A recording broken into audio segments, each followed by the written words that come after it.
Good evening, everyone. I'm Gary Witherspoon, Deputy Project Director for Public Outreach for the Purple Line. On behalf of Governor Larry Hogan,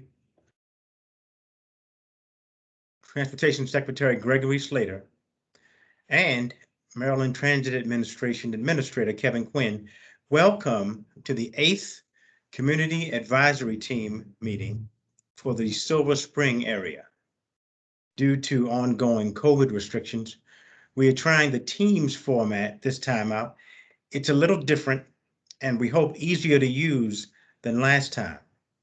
Please bear with us as we navigate this round of live public meetings. And please, when you are talking, make sure your phones are muted. This evening's presentation is being recorded, so you'll be able to find it later on our website, purplelinemd.com, purplelinemd.com, along with responses to questions we could either not answer or could not get to tonight. Tonight, project leaders will introduce themselves and we'll go over ground rules for the meeting. We'll discuss project status, give you a look at the light rail vehicles and a construction update, and we'll tell you how to stay up to date on the project. Then we'll open the floor to questions. Here are our project leaders. Good evening, everyone. I'm Matt Pollock, Executive Director for Transit Development and Delivery, and I am responsible for delivering the Purple Line. Before I pass it off, I do want to also add to what Gary said and also say that we're doing this on behalf of our newest acting MTA Administrator, Ms. Holly Arnold. So we're very pleased that she is going to be here to help us. She's not here today, but she is here to help us with the MTA. And of course, we wish the departing MTA Administrator, Kevin Quinn, the best of luck and success as he moves on to Vancouver to take on the excitement there. With that, I am pleased to introduce the Purple Line's Project Director, Vern Hartsock. Thank you very much, Matt, and good evening, everyone. Again, I'm Vern Hartsock, Project Director. I'm responsible for design, construction, and operations of the Purple Line. I'll now introduce Acting Deputy Project Director, Anita Rogers, who has recently received a well-deserved promotion to become the newest member of the senior leadership team. Anita? Good evening, everyone. Welcome to tonight's CAT meeting. My name is Anita Rogers. I am the Acting Deputy Project Director and Contracting Officer for Mdot MTA. Just a little bit of background about me. I've been with MTA for 6 years, and of those 6 years, I have been with the Purple Line Project almost 4 years, since 2017. My responsibilities are contracting, project controls, project administration, diversity and inclusion. And I have a really great team that supports me, and I look forward to taking this project to completion. Back to you, Gary. Thank you, Anita. Now for some ground rules for the meeting. We ask that everyone is treated courteously and with respect. No rude comments, please. Everyone should feel welcome to participate. Please hold your questions until the end of the meeting and take turns. Wait to be called on to ask a question. Please raise your hand using the icon on your screen, and we will accept questions and comments first from CAT members and elected officials, and then we will open it to the general public. All participants' lines will be muted until we open up the meeting to questions. The chat function will be monitored during the meeting, so you can also type in your questions. Next slide, please. We'll cover the segment of the Purple Line that includes the following stations: Silver Spring Metro, Silver Spring Library, and Dale Drive. Now back to Deputy Project Director, Acting Deputy Project Director, Anita Rogers. As Vern said, she's the newest addition to the project leadership, but she has served in the background on the financial side of things for a few years. You might have seen her letters quoted in the Washington Post.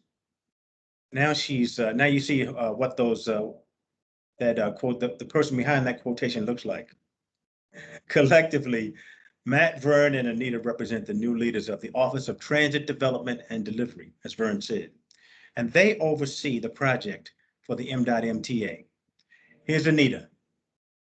Yes, I'm excited to bring to you the Purple Line project update.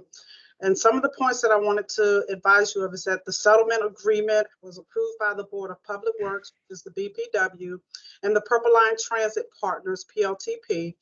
It has started the procurement process to resolicit the project for a new design builder contractor.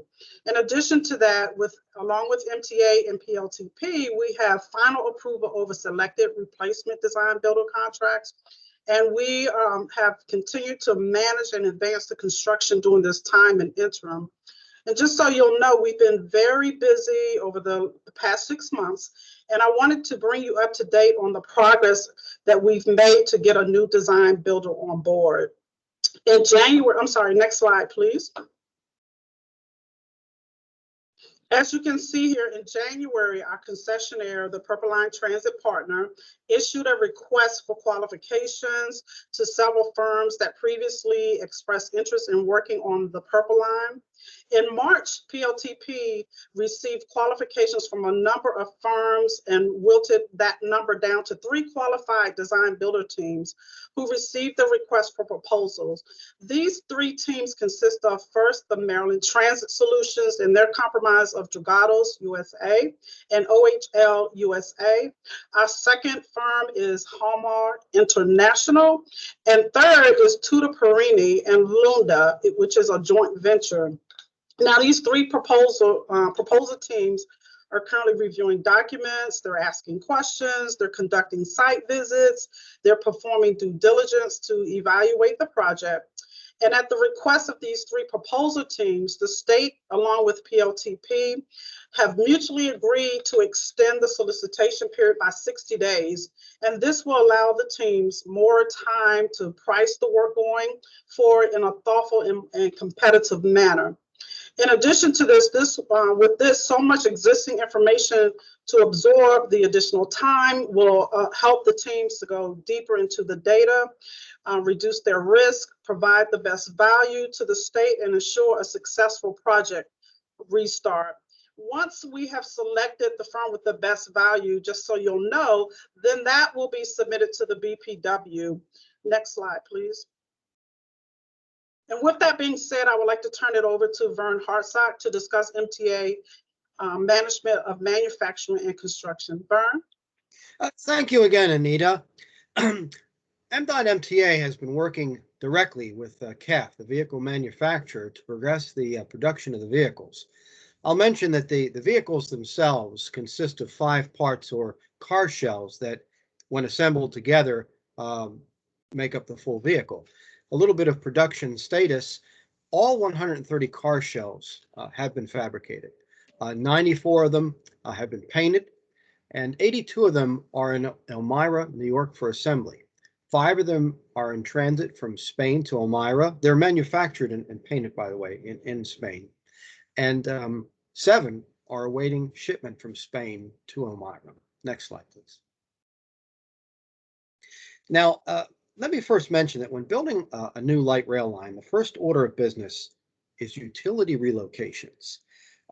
Since the light rail system needs to bury a variety of infrastructure in the ground, and this includes a number of things, including duct banks, conduits, cable trays for electrical power, communications, and train control systems, as well as sub-ballast, drainage media, ballast, track work, OCS poles, and retaining walls, all of these things, we first have to relocate any utilities that are in the way. And this includes both above ground and below ground. And let me also mention that relocating old or aging infrastructure, as is the case, some of these infrastructures are over 100 years old, including the steam lines at University of Maryland. This causes us to move slowly, but we're focused to achieve these utility relocations before the next design builder is on board. And I also should point out that utilities, that you cannot remove them all at once or concurrently. They have to be done one at a time. So the primary focus over the past 6 months has been utility relocations involving water lines, sewer lines. We're working with utility partners, including Pepco, Verizon, Washington Gas. There's approximately 12 different crews supporting the utility relocations in this segment alone of the Purple Line alignment. And as I mentioned earlier, the utility relocations will continue throughout the end of 2021. Next slide, please. Now, pictured here is a manhole excavation on Bonifan Street, and this is quite significant. This manhole is 4 feet in diameter and 16 feet deep. It's the deepest manhole in that we're covering, and this is just giving you a magnitude of when we talk about utility relocation, some of the things that we undertake. Next slide, please. This shows a photo of waterline relocations on Wayne Avenue. You see on the picture on the left, we have what's called supportive excavation, those timbers that are holding back the trenchway while the work is done. And then on the right, you see that we've covered that in and we're ready to repave the road structure. And you see the maintenance of traffic equipment there, protecting the area in general. Next slide, please. This is a photo of a Verizon manhole expansion on Georgia Avenue, just another example of the typical work that's been occurring during this past 6 months. Next slide, please.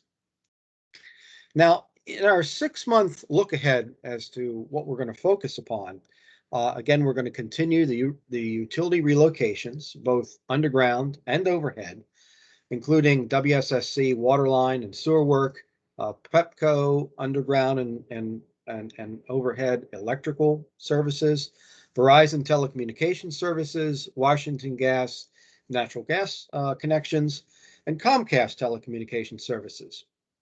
We're also going to remove the worker fall protection from the Purple Line Bridge over Colesville Road, adjacent to the SSTC this summer. And this work will occur during nighttime hours, and it's going to be carefully coordinated with both CSX and WMATA. We're going to begin graffiti removal and surface treatment in identified areas during the upcoming summer months. And we know that a number of folks have raised the graffiti issues to our attention. Please be aware that we have a contractor on board, but the means by which the graffiti is treated is temperature dependent. So we had to wait for stable, warm temperature conditions, which now we have. And so we'll begin to undertake that work. I also have a few other items to pass along. That utility work will continue and will pick up in some areas in the near future, such as on Ramsey Street. We'll temporarily make Ramsey Street one way to facilitate a sewer line relocation. And this work is expected to occur next month, and it'll take approximately 4 weeks to complete. A public notification will be distributed with all the details. And worthy of note about this is that completion of this sewer relocation will wrap up sewer relocations from the transit center to Georgia Avenue. In addition, that we're going to remove the worker fall protection from the Purple Line Bridge over Coldfield Road, and this is part of the activities that we're focusing on again in the next 6 months. At this point, I'd like to pass to Gary Witherspoon for an update on work times. Thank you.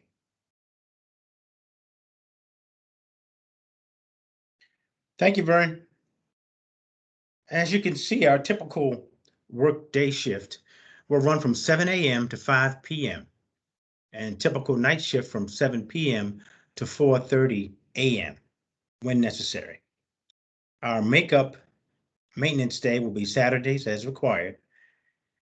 You'll see notifications for all work zones and hours in which work will be conducted, along with any lane closures needed, posted on purplelinemd.com. Next slide, please. Existing traffic patterns will change as work occurs. Work may occur on both sides of the road and across roadways. And when a lane closure is required, a notice will be distributed via text and email, but you have to sign up through purplelinemd.com. Again, sign up for notices and notifications about things happening in your neighborhood through purplelinemd.com. Throughout our work sites, you may see orange cones and barrels, which will serve as temporary barricades. And you may see flag persons when required to direct traffic. We ask you to be especially careful around our construction sites. Pedestrian safety is paramount, as is the safety of our workers. We want everyone to make it home safely every day. Safety, after all, is our #1 priority. And finally, because underground utility work is ongoing, you may see temporary road plates in place. Please be careful when driving or walking over those. Next slide, please. The Mdot MTA has a business engagement team in the Purple Line Project Management Office to foster relationships with those businesses along the alignment that may be impacted. The team consists of Shaquana Shields, Marlene Veras, the Business Engagement Officer for Prince George's County, and Mdot, the Business Engagement Officer for Montgomery County. I also want to acknowledge the outreach team members who help arrange these meetings and prepare these presentations. Outreach Manager Lauren Garrett, Senior Liaison for Montgomery County, Leslie Leith, Julio Cerrone, our Digital Engagement Liaison, and Genesis Baez, the new liaison for Prince George's County. Running tonight's presentation is Chris Stokes, who leads the project's photos and video efforts, many of which you see posted through social media. We are grateful for their hard work. Next slide, please. Again, you can sign up for construction notices at purplelinemd.com. For project questions and comments, contact Public Outreach. Our email address is outreach@purplelinemd.com. That's outreach@purplelinemd.com. Or you can call us at 443-451-3706. That's for English. And for Spanish, the number is 443-451-3705. We're manning our hotlines, so someone will be available to take your calls around the clock. Next slide, please. This concludes our CAP presentation. Before we open the meeting to live questions, Matt will address those that came in before the meeting. Matt? Well, thank you, Gary. I have a number of questions. I don't know if, are they also posted on a slide? Yes, they are. Okay, perfect. Has the utility relocation project been completed for Bonifan Street between Fenton Street and Georgia Avenue? If not, what can we expect for this block of Bonifan Street East? Utility relocations along Bonifan Street East are ongoing. That includes water, as Vern said, water, sewer, gas, Pepco, Verizon, and overhead communication line relocations that still need to occur. And also, as Vern mentioned, these utility relocations cannot occur concurrently. We do not have an estimated end date for the utility relocations. The state will continue to oversee utility relocations in Silver Spring through the end of 2021, and the next design builder will pick up relocations that still need to occur. Next question. Once utility pipes have been relocated, it is my impression that all that would be left to do is laying the tracks and landscaping on our block. Can this work be done in the daytime so the residents of our senior citizens building can be allowed to sleep? Once utility relocations are complete, there are still many additional phases of work that will be occurring. Utility relocations will be followed by storm drain work, road repaving, sidewalk replacement, track laying, catenary pole placement, and systems installation. Lastly, we will do the landscaping for the area pending the seasonal conditions. We try to do as much work as we can during daylight hours to limit disruptions to our neighbors. Next question. Have the streetscaping plans been completed for our block that runs from the Silver Spring Library on Bonifan up to Georgia Avenue? If so, when could we see the drawings? Excuse me. Landscaping plans along the alignment are available for viewing on the Purple Line website by looking under the construction heading and selecting plans. That's plans, not plants. Next slide, please. All right. Should we expect our water to be cut off again on Bonifan, or is this part of the project completed? The previous water cutoff was due to a leak in the existing system and not a result of the relocation tie-ins. That repair was needed quickly, therefore there wasn't much time for notifications about the unfortunate event. We did have our field engineers go door to door, and our outreach team made calls to the contacts they had. There will be at least one planned water outage expected for the tie-in work. This outage will be coordinated in advance through WSSC, which will notify the customers, you all, directly. Next question. Along Wayne Avenue, when will the communication systems, Verizon, AT&T, RCN, Comcast, be moved from the old power poles to the new power poles? That relocation work is expected to commence this summer and will ultimately be completed by the next design builder. And I believe this is our last preset question. Can you offer any updates on the tree replacement bill, HB 80? Will the discussions with the communities about tree replanting start soon, or does it need to wait until closer to the opening of the Purple Line? House Bill 80 was approved by Governor Hogan on May 18th, 2021, not long ago, establishing an urban tree program within Mdot. The effective date of the act is October 1st, 2021. Mdot's Office of Environment has initiated coordination with both the Maryland Department of the Environment and the Maryland Department of Natural Resources on the development of the urban tree program. This coordination includes the identification of funding opportunities and potential partnerships, and we'll be exploring the potential for providing grant programs to local communities, as well as delivering state-sponsored projects. Once the internal coordination has sufficiently progressed, Mdot's Office of Environment will be reaching out to local stakeholders for further coordination. Back to you, Gary. Thank you, Matt. We're now going to open the meeting to questions. Please click on your microphone icon and raise your hand so that you can be acknowledged. I see we have a hand there. Karen Roper has a question. Karen, you can unmute yourself and Can you hear? Excuse me, can you hear me now? Yes. Okay, I have a couple of questions. Gary, you collected the contact information for just about every business on Bonifan. I'm a little confused. Now we have Mdot and all these other people. Who is actually keeping them up to speed on this? Mdot and the business outreach team is coordinating contacts with all the businesses along the corridor. So you gave them your contacts? Yes. Because we have two new ones. Could you, in the chat or somewhere, put her contact information again up, please? It's on the slides, and it'll be posted on the website. But but please forward me the contacts, and I can send them to them. Send them to who? To Min and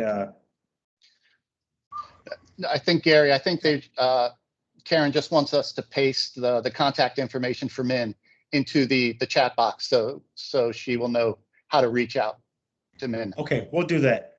That would be helpful. The other thing is, we talked about a while ago, because other than the normal updates, I haven't really talked with all of you, that Saturday work on Bonifan would be problematic, that being the biggest revenue day for those businesses. And we were going to look at seeing if we could trade Saturday for Sunday. Did that get lost in the shuffle here? No, I don't think so, Karen. And I remember the conversation you had with me. You were certainly very clear about Saturdays. I think that's our intent, is to try and limit the work. In general, we try and limit the weekend work across the alignment. It's only really used if we are losing significant construction days. Actually, Kevin, I'll pass to you in a second, but I think it's basically only, sort of once in a while that we are forced into a little bit of a catch up. $4,000 to $5,000 their entire week's income. So that's why we were asking, could you can the Saturdays and change it to Sundays if you have that problem?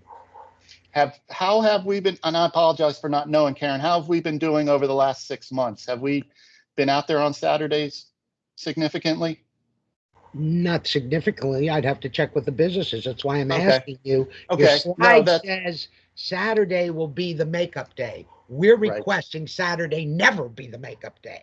Sunday be the makeup day. That's the request that we've made for the past 5 years. And we can't get an answer. No, I appreciate that. Kevin, do you have anything to add or on that? Yeah, and to answer your question, Matt, I don't know that we've worked any Saturdays recently on Bonifan Street. But that's something we do have more work. A new contractor's coming on board here this summer on Bonifan Street, and that's something we'll address with them and try to work on Sundays as a backup day rather than Saturdays. I'd appreciate it if that could get to that level, because it's a significant loss. And on top of COVID, they won't survive it. If I remember correctly, Karen, are most of the shops closed on Sunday? Yeah, On that- most of them yeah, are that's what I on thought. Yep. Saturday. Saturday is their biggest day. Yep. And that's when they don't need that road blocked or utilities turned off or any noise. Understood. Sunday would be much preferred.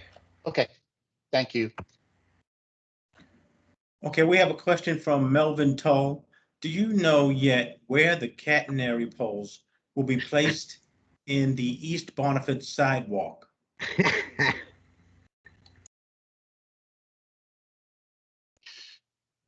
Well, before I pass it to Kevin, I would say that we have drawings that show where they go. And I apologize because, Melvin, I know you're calling from the Chamber of Commerce. I don't know off the top of my head. We can certainly get our hands on drawings to give a better feel. We can either make them available to you, or maybe it's even easier to drop by sometime and go over them with you, which might be a better way to go through them. But Kevin, what are your thoughts there? Yeah, I think the easiest way to show it is to look at the plans. It's pretty clear on the plans where they go. We have a black dot on a plan that shows it exactly where it will be along every stretch of the alignment. So that's the easiest way. But generally along Bonifan East, the catenary poles will be outside of the roadway, behind the curb. I believe they are in between the curb and the sidewalk where we can fit them, so that the sidewalk is further away from the road. That's actually what the question is all about, is because the sidewalk is right at the curb, and if the pole is inset from the curb a foot or so, and then the pole takes up a foot, and then there's there's not much sidewalk left. So that's what really the interest is in, can we actually understand whether the poles are more than a dot? So I'd really like to sit down with somebody and the set of plans, and maybe even meet over at the coffee shop there and walk the sidewalk and see, before they start putting poles in, just what the effect will be. I think you sold me on the coffee shop idea. It's a good coffee shop. I like their chai personally. Yeah, I agree with you. They make a good chai latte, Yes. but that's another story. We'll meet there. Yeah, well, we'll put something together for you, Mel. Great, thanks. And keep in mind that the sidewalks have to be ADA compliant throughout the corridor.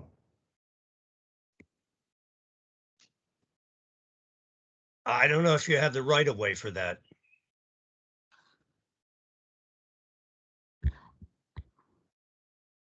Well, there's a federal mandate that sidewalks on federal projects be ADA compliant, but we can discuss that further.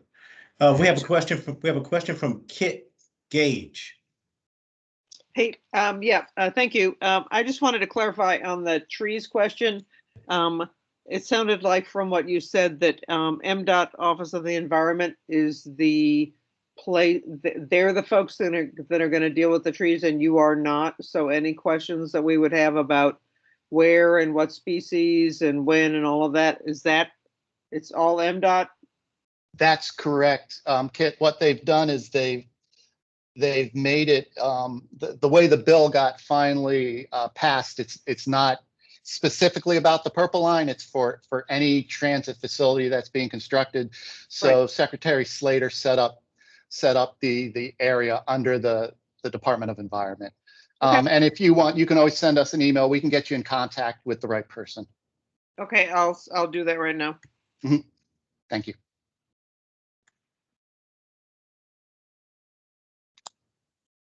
There you go. Thanks. Thank you. Okay, do we have other questions? Please raise your hands.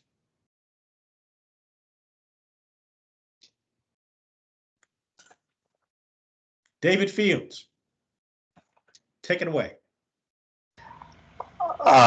The tracks appear to already be down in the aperture between our building and the library. But it looks like you may have to do some jackhammering there to move the concrete away from it. That's a comment, and obviously jackhammering and loud stuff like that, I'm hoping that can be done in the daytime because we're a senior building and bedroom windows line that entire stretch. Do you have any feedback for us on that? Yeah, Kevin, my guess is that you're talking about like when you walk underneath the overhang at the library where there's that. I don't think that's our construction. Kevin, is that our construction? I know what he's talking about. It looks like an area that's getting ready for track, but I thought it was like artwork or something. Yeah, that we have not done any work at the library yet. Eventually one of our stations will be there, but that's way down the road. Well, not way down the road, but that's future work. We have not started anything at the Silver Spring Library yet. I know that I thought when they built that, they kind of gave it a kind of a general railroad track look with the way they built or designed the groundwork there, and then there's several boulders there. I'm not familiar with whatever's going on now if there's new construction, but that is not our work. There will have to be, in order to build the station, there will be concrete removal and reconstruction of whatever is underneath whatever was built by the library. But that we would expect at this point that would likely be day work, I would imagine. But again, that would work that would be performed by the next design builder, and they would have to follow whatever noise requirements are in our contract. Well, your contract says 24/7. You can do whatever you want, it seems like. And there are people in this building who, they're pretty old and pretty sick, and they need their sleep. While that's true, we do have to follow, we have in our agreement with Montgomery County, we have certain noise requirements we have to follow for night work, and there is a waiver process, but there's a public comment period, and there's a process that we need to follow in order to obtain a noise waiver from Montgomery County. Then that might be, oh, I'm sorry, go ahead. Then we have to be aware of when that comment period is so I can have people in my building make comments. Okay. Yeah, that's absolutely right. Marcella, are you on? I thought I saw you on. I didn't know if you want to have any comments about Montgomery County and noise. I'm here. Yes. Hey, Marcella. I'm here. And yes, there is a waiver process. The waiver process requires a public period where this notice is advertised, and it also requires notifications to the adjacent neighbors. So we will make sure that you know about this work, and we will make sure that it's absolutely necessary to do it at night. and we'll try to minimize the impacts for sure. That's something that DEP is working on. Thank you very much. All right. One last question is, with the streetscape plans that you have, I've seen like a slice version of a generic street plan, but I haven't seen an overhead looking down to see where how things will be. Is that what you already have posted on the website? We have that, right. The landscaping drawings are overhead shots. Now, when I say that, I'm pretty sure it's not 100% of the alignment, but it seems to me that it was covering the area certainly around stations. But yes, that the landscape plans on the website under construction are overhead type shots. So if it's not complete for the entire block, which is possible, when it is completed, it'll be posted there? It's a great question. I will have to go back and see okay. What the status is of the plans. It's a good question, David. It would save us bothering you if we could just log on. Yep, understood. Thank you, sir. Yep. I can chime in for you, Matt. It is posted of the entire alignment. That is online. There are specific call outs of certain areas that are specific to the stations, which is what you were saying, Matt. But it is an aerial shot everywhere along the alignment. Okay, thank you for correcting me, Lauren. Appreciate it. There you go, David. I'm happy. Smarter people than me. Okay, folks, you can also type in your questions into the chat area and we'll address them there. We are monitoring the chat in case you want to type in your questions. If your question is not addressed tonight, don't worry. All of our questions will be compiled into a question and response posting on the website. Similar questions will be combined, so you may not see your question posted verbatim. But please fire away. Other questions?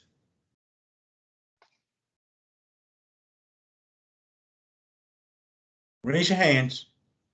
All right, pd@his.com. Who's speaking? Paulette Dickerson. Go ahead, Paulette. I am one of the people that represents the library community, and I was wondering if someone could come and speak to us to just catch us up to what's going on at some meeting in the fall. We would love to do that. Vern and I will be fighting each other for the chance to do it. So maybe we'll both go because we think that's fun. So yes, absolutely. If you give us a, now I'm going to probably get text saying, what the heck are you volunteering for? But anyway, yeah. Yes. Tell us what meeting you have in mind. Give us a little bit of a heads up, and then let us know if you just want us to talk, or if you want pictures and what you want. Okay. Paula, please send an invite to the outreach inbox, outreach@purplelinemd.com. Yeah. Okay. Thank you very much. And if there are dates that work best for you, please let us know. Yeah. I will do that. Thank you. Thank you.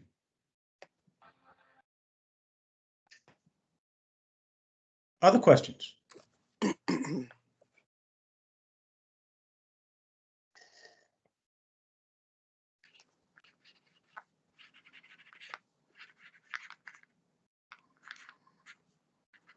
David Fields again. Go ahead.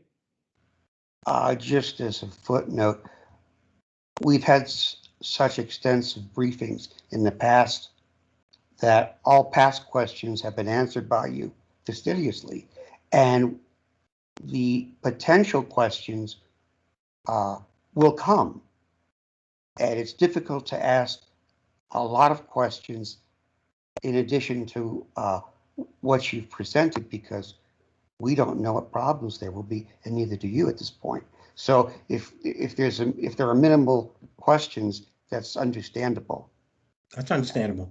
We have David, we absolutely appreciate it, and in 6 months we'll know a lot more about what's going on with the continuing construction.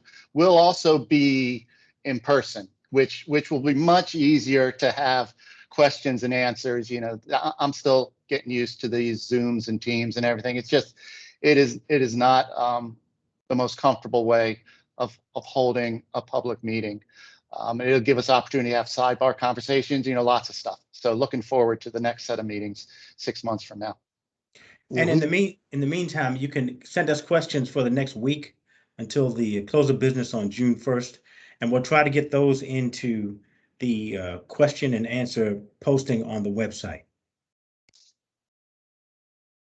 Our building, the Bonifans, has a huge community room, which is one of many nice places indoors under cover where you'd be welcome. Also, there's a building across from us, which is brand new, and I don't know whether they have a cast representative, and I don't know if those people over there are aware of what's going on. Are they? Is that the lofts? Or what's it called? Metro? What's it called? It's on Fenton, directly across from the library. That huge complex. Yeah. U-shaped jobby. Where the El Sapo restaurant is in there. That's a huge community, and I don't know whether they have a person like me for their building. Now let's talk about programs that serve moderate income households. We're going to spend a lot of time, like I said, talking about the MPU program tonight. Status of the I'm sorry, we're having a little trouble hearing you. Can you get closer to the microphone? That might have just been an inadvertent sound. Okay. Yeah. I'm just wondering whether those people are in the loop at all. We will have to check it out. What's the name of the restaurant that's underneath it? Well, the restaurant is called El Sapo, E-L space S-A-P-O. Okay. And the name of the building, I think, is simply Metro. I think it's Central. It's Central. Central. Yeah. Central. Thank you. That's it. Central. And they do have a manager, just so you know. Okay. That sounds like a good thing for men to check out. Thank you. Sure. Okay. Erin Johansson, do you have a question? Yeah. Hi. Everything. I live on Wayne, and the flags have been great. Everyone's been really great around pedestrian safety. I'm just wondering, because the school, both the schools down the street on Wayne, Sligo Creek and Sims have been, sparsely attended. If there's a plan for when that ramps up in the fall, when both schools are fully in person around the pedestrian safety issues at Wayne and Dale. And just offering up my own help, and I'll just chat my email address in case you aren't in good contact with the school and with parents and all of that, just to have a plan in place for safety. Yeah, absolutely. And that's really, I guess I think of it as a two-part question. One is just pedestrian access to the schools at all times, safe pedestrian access to schools at all times. And it's also a question of whether there will be any construction proximate to the schools while they're in session. And I hate to keep pushing it back to Kevin, but Kevin and possibly maybe he'll pop it to Marcella afterwards. But you want to comment on that? Sure. We will have work going on into the fall on our utility relocations. Fortunately, with doing a lot of this utility work right now, or earlier in the school year when students weren't there, we're getting through kind of the worst of the utility phasing, which is probably the biggest impact on pedestrians and crosswalks, because there are a lot of moving work zones, temporary closures, intermittent work zones.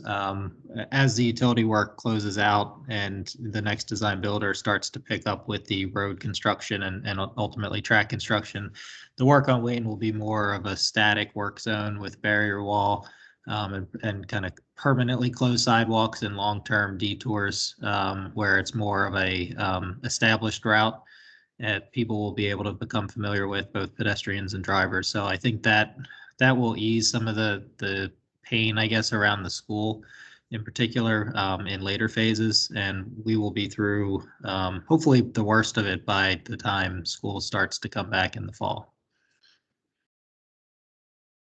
I think Kevin and Matt, you guys covered it pretty well, but if there are any other questions for the county or additional requests, please just let me know. Well, I just would be interested in seeing when there are some plans around walking paths to school. Just the school officials themselves don't always know the way that kids actually will get there, and so just to have some of the parents involved in that, I'm offering up my own assistance in that. When you get to that phase where you're sort of establishing and more permanently closing sidewalks. Okay. Yeah. Do we already have the MOT plans developed for those phases? Yes, Okay. we do. And detours have been determined, and we can share those. I'm almost pretty sure that we shared those with the school already, but if the parents need to be involved, or if you need us to come again and just go through them again with everyone, we'll be glad to. Thanks. Okay, I also want to acknowledge that we have Joe Moges on the call representing the State Highway Administration in case there are any questions that he can address. Thanks for being here, Joe. Are there any other questions from CAT members or elected officials?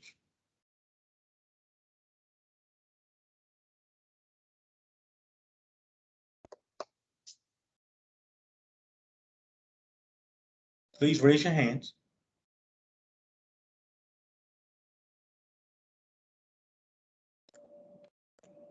Okay, as I said, you have another week to send us questions until June 1st at outreach@purplelinemd.com.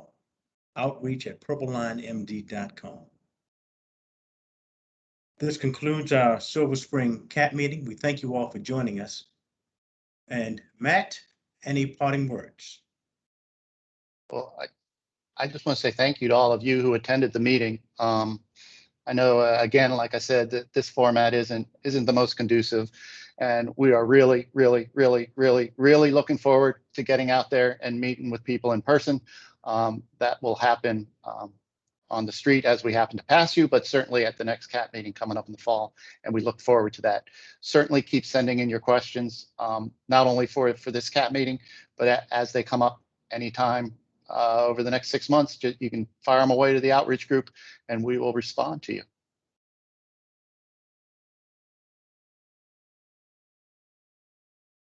Good night, everyone.